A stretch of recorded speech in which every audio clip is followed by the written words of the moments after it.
Baik sahabat YouTube, kali ini saya akan membaca antologi cerpen dan puisi parafrase hati santri Kranji ketika sebuah rasa dituang dalam bentuk cipta, dan seperti inilah hasilnya, karya santri Kranji.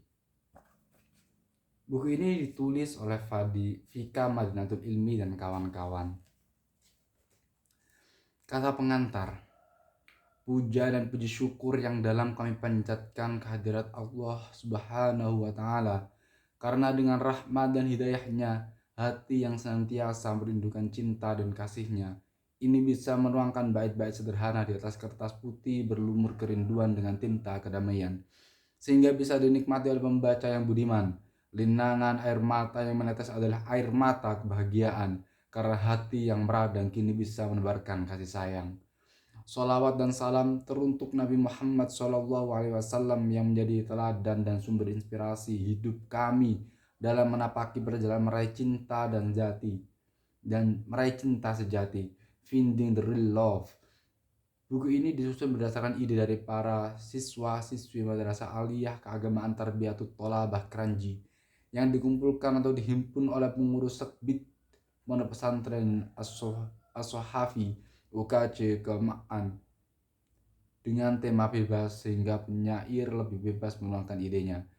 Dengan terbitnya buku antologi cerpen dan puisi ini, diharapkan sahabat-sahabat penyair dunia maya akan lebih semangat lagi dalam berkarya, khususnya dalam cipta puisi.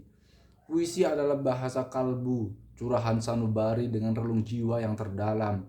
Ia menjadi teman di kala sepi, menjadi kekasih di kala rindu, menjadi setetes embun di kala dahaga. Sajak-sajak puisi ini datang dari hati, dan sesuatu yang datang dari hati maka hati pula yang akan menerimanya. Puisi sederhana sebagai curahan jiwa ini telah tercurah mengiringi pena yang menari menuliskan bait demi bait di dalamnya.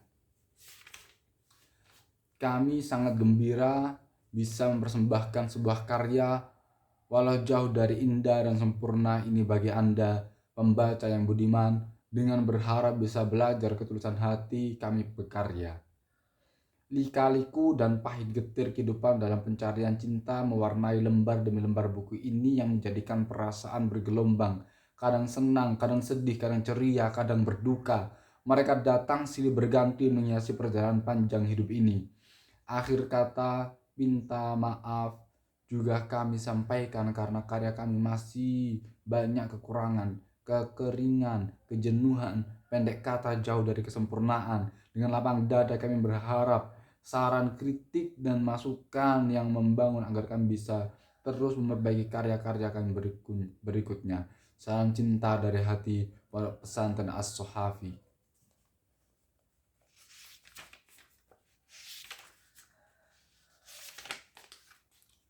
Bagian 1, cerpen. Hujan Pembawa Rahmat, karya Hafsah Rohimatul Hikmah. Di tengah derasnya hujan terlihat seorang gadis yang sedang bermain hujan-hujanan. Dia sangat bahagia ketika hujan turun karena dia sangat menyukai hujan. Baginya, hujan itu selalu membawa rahmat. Namanya Reina, permata indah.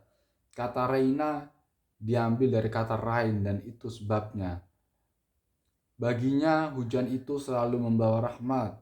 Namanya Reina, permata indah. Kata Reina diambil dari kata rain dan itu sebabnya Reina sangat menyukai hujan.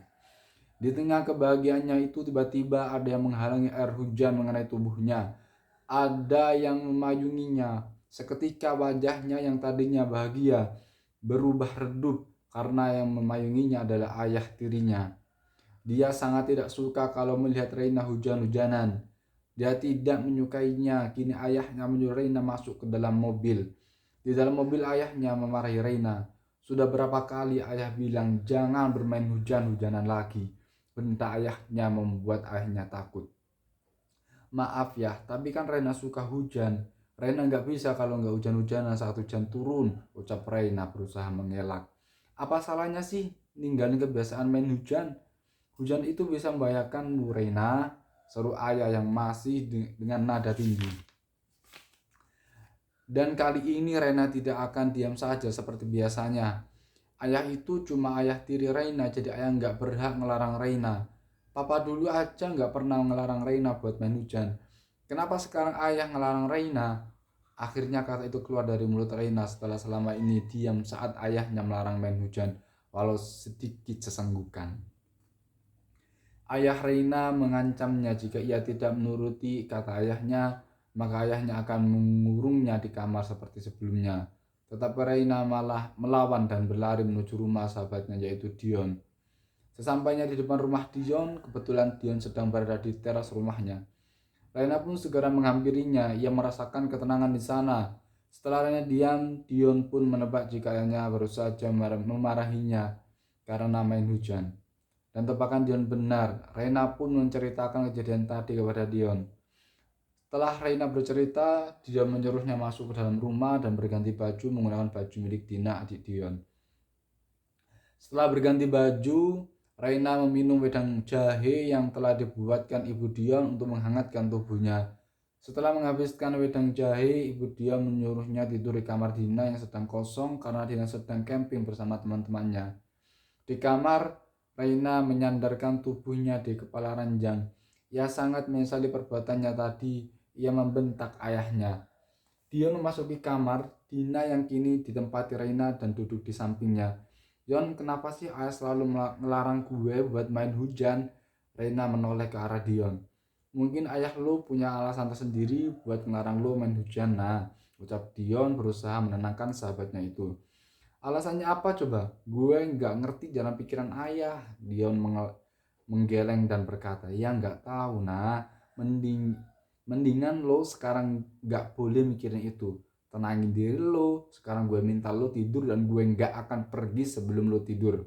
Reina pun mengangguk dan berusaha untuk tidur. Setelah Reina tertidur, Dion pun meninggalkan kamar adiknya.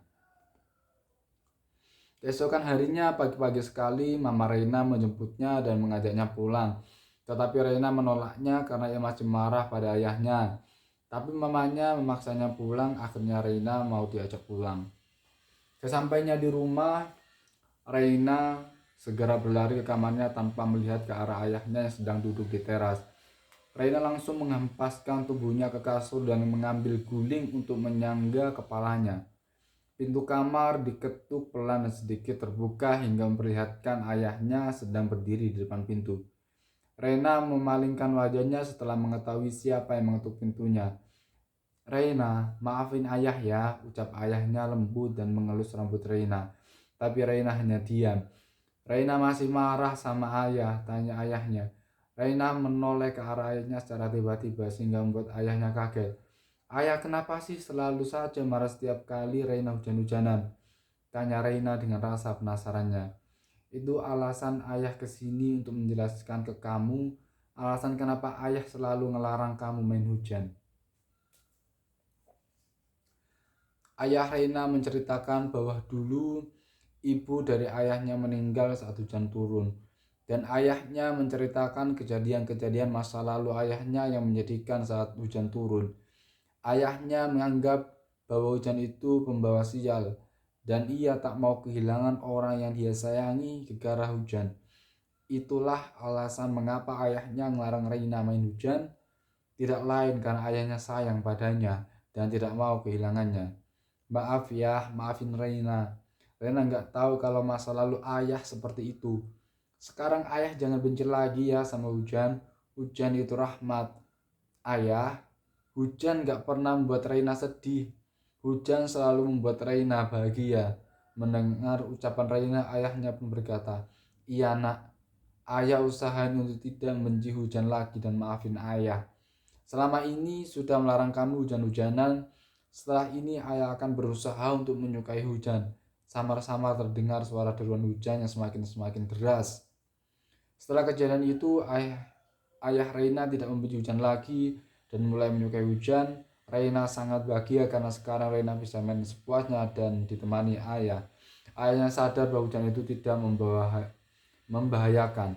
Hujan itu membawa rahmat, bukan membawa sial.